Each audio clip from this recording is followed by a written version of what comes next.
हमारा अध्यात्म का अनुभव की बात है। नहीं तो क्या कर दिया जाए जिससे आप बच सकते हो? सोचो, आपको क्या मिल जाए? एक ऐसा शब्द बोल दो जिससे आप निर्भय, निश्चिंत और निःशोक हो सकते हैं। एक बोलो कि ये मिल जाए तो मैं बिल्कुल निश्चिंत हो जाऊंगा और आज से कोई कामना नहीं करूंगा। बोलो, कोई एक बात बोलो। नहीं बोल सकते। आज हमारे बच्चों में बहुत जल्दी इतना सोचने की क्षमता आ गई है कि अब तो यार जीवन किस काम का। कहीं कोई ब्लैकमेल कर रहा तो जीवन, अरे हमें लड़ना है। ये जो बच्चा बोल रहा है कि हम भयभीत हो जाते हैं, हम शोकित हो जाते हैं, हम आगे, ये नकारात्मक सोच ही तो है। क्यों है? क्योंकि आधार नहीं है।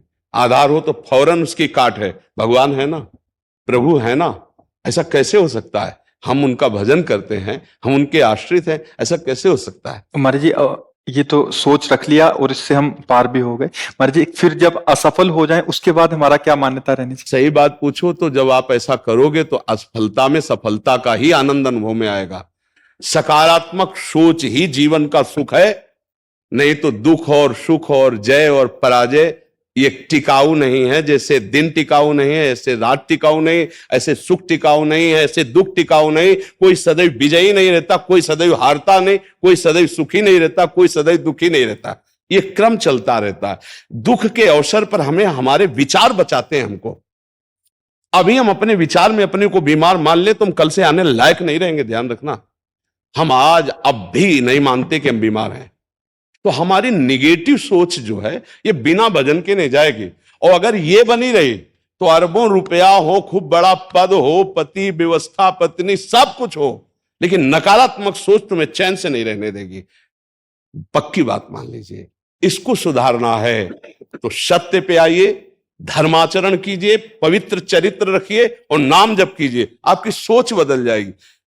देखो, आपकी सोच अच्छी है तो आप थोड़ा कम पैसे वाले भी है ना, गरीब भी हैं, तो मस्त रहेंगे। सोच सही नहीं है तो चाहे आपके पास अरबों रुपया हो, आपका जीवन नरक जैसा रहेगा। क्योंकि आपकी सोच अशांति, कलह, नाना प्रकार की वासनाओं में, खेल में फंसाकर आपको नष्ट कर देगी। तो हमें लगता है कि बिना अध्यात्म के चिंता, भय, शोक इसका दूर होना बहुत कठिन है।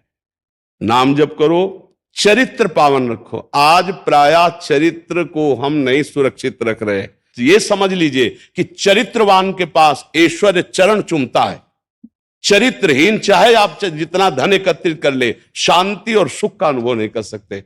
अब ये बात शास्त्र की और संतों की मानना स्वीकार करो तो अभी आनंद की अनुभूति हो जाए। हमारा चरित्र देखो, हम राम चरित्र गाते हैं।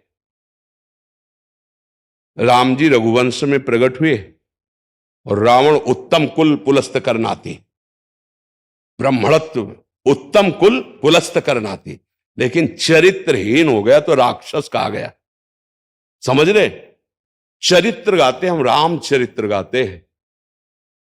मां केवल अंतर है नहीं, वही बड़ी रा उसमें भी लगी हुई है। रा वह रा मां, वही भगवद अंश है, जय विजय और कोई दूसरा नहीं है। ये लीला करके दिखाया कि एक चरित्रहीन हो गया तो राक्षस है, चरित्रवान वही भगवान। सब में भगवान है, वही अब लीला कर रहे। देखो, हम अपने चरित्र को पावन रखें, हम धर्म से चले, नाम जप करें तो आप कहीं भी आपके अंदर नकारात्मक भाव आपको परास्त नहीं कर सकता। ये हमारा अध्यात्म का अनुभव की बात है। नहीं तो क्या कर दिया जाए जिससे आप बच सकते हो? सोचो, आपको क्या मिल जाए? एक ऐसा शब्द बोल दो जिससे आप निर्भय, निश्चिंत और निःशोक हो सकते हैं। एक बोलो कि ये मिल जाए तो मैं बिल्कुल निश्चिंत हो जाऊंगा और आज से कोई कामना नहीं करूंगा। बोलो, कोई एक बात बोलो। नहीं बोल सकते, क्योंकि एक के साथ हजारों बातें लगी हुई हैं।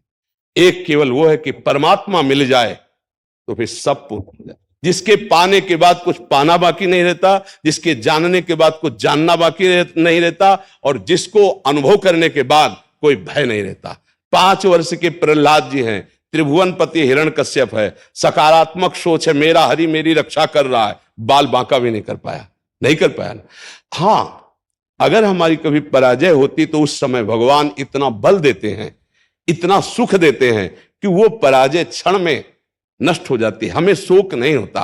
देखो, बड़े बड़े भक्तों को पराजय का मुख देखना पड़ा। धर्मराज युधिष्ठिर अभिषेक हुआ, इंद्रप्रस्थ के सिंहासन पर चक्रवर्ती सम्राट पद पर बैठे कपटियों ने कपट करके परास्त किया। 12 वर्ष का वनवास, 1 वर्ष का अज्ञातवास, परिणाम भारी कष्ट सहा। ऐसे महारथियों को छुप के रहना पड़ा, लेकिन परिणाम फाइनल पे आइए तो चक्रवर्ती सिंहासन पर महाराज युधिष्ठिर ही बैठे, उनके कुल में कोई नहीं रह गया, सब विनाश को प्राप्त हो गए। तो हमें लगता है धर्माचरण, भगवद आश्रय, पराजय कभी होती भी है तो वो विजय की ही आशा पुष्ट करती है, और भगवान इतना बल देते हैं कि पराजय उसे दुख नहीं दे पाती है। तो इसलिए हमें नाम जप करना चाहिए, भगवद आश्रित होकर के अध्यात्म को समझना चाहिए।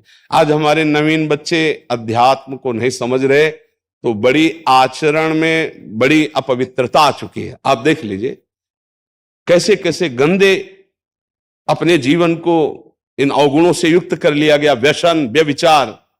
अब ये अध्यात्म का ज्ञान ना होने के कारण अपना नाश कर रहा है। तो चरित्रहीनता, गुणहीनता और नकारात्मक सोचे, अगर इनको हमें ठीक करना है तो हमें बहुत सावधान रहना, हमें अपने चरित्र को बचाना है। आज हमारे बच्चों में चरित्र सुरक्षित नहीं रह पा रहा है। आज बच्चों का जीवन बड़ा संकटपूर्ण जा रहा है। बात पक्की समझना, हमको जब ऐसी बात आती है तो हम दुखी होकर के बोलने लगते हैं कि आज हमारे राष्ट्र का जो ये नवीन भविष्य है, ये संकटपूर्ण परिस्थिति में जा रहा है। गर्लफ्रेंड, ये बॉयफ्रेंड, ये व्यसन, ये इनको चैन से नहीं रहने देंगे। नवीन नवीन अवस्था के बच्चे हैं, जब गंदे आचरणों में फंस जाते हैं, अब उनको ब्लैकमेल किया जाता है। वो अपने माँ बाप से बता नहीं सकते कि दूसरे से कहने घुटते रहते हैं, और अगर ज्यादा घुटन आ गई तो अपने आप को। तो इसलिए हमें लगता है अध्यात्म को समझा जाए और नाम जप करते हुए चरित्र पावन रखा जाए। आपका इसमें कोई संशय? हाँ, आप अच्छे आचरण वाले बने, खूब नाम जप करें और धैर्यपूर्वक विश्वास रखें कि भगवान मेरे साथ हैं। अगर कभी ऐसी हार या पराजय या दुख आता है तो हम उसको सहने के लिए धैर्यवान रहें। हम उसमें इतना निगेटिव न सोच जाए कि हमारा जीवन से ही निराशा हो जाए। आज हमारे बच्चों में बहुत जल्दी इतना सोचने की क्षमता आ गई है कि अब तो यार जीवन किस काम का। कहीं कोई ब्लैकमेल कर रहा तो जीवन, अरे हमें लड़ना है। हम कल भी कह रहे थे कि बच्चों को चाहिए माता पिता से दोस्त जैसा व्यवहार करें, और माता पिता को चाहिए कि बच्चों से दोस्त जैसा व्यवहार करें। दोनों आमने सामने बैठकर उनके हृदय की बात को जाने और उनको दोस्त की तरह सपोर्ट करें, तो आगे बढ़ सकते हैं, वो दलदल में फंसे हुए निकल सकते हैं। नहीं तो कई ऐसे गंदे बच्चे होते हैं जो अच्छे बच्चों को अपने विषय जाल में फंसा करके उनके जीवन को बर्बाद करते हैं। बकाया नकारात्मक सोच के लिए नाम जप बहुत जरूरी है। चाहे आप स्त्री हो, चाहे पुरुष हो, चाहे गृहस्थ हो, चाहे विरक्त हो, जब तक नाम जप नहीं करोगे, आचरण पवित्र नहीं रखोगे, तो वास्तविक सुख का अनुभव नहीं होगा। नाम जप बहुत आवश्यक, इसलिए हम सबसे प्रार्थना करते हैं नाम जप करो, शराब मत पियो, मांस मत खाओ, पराई माता बहनों की तरफ गंदी दृष्टि से मत देखो, गंदे आचरण मत करो। ये मनुष्य जीवन ऐसे गंदी बातों के लिए नहीं मिला। गृहस्थी में हो तो धर्माचरण करते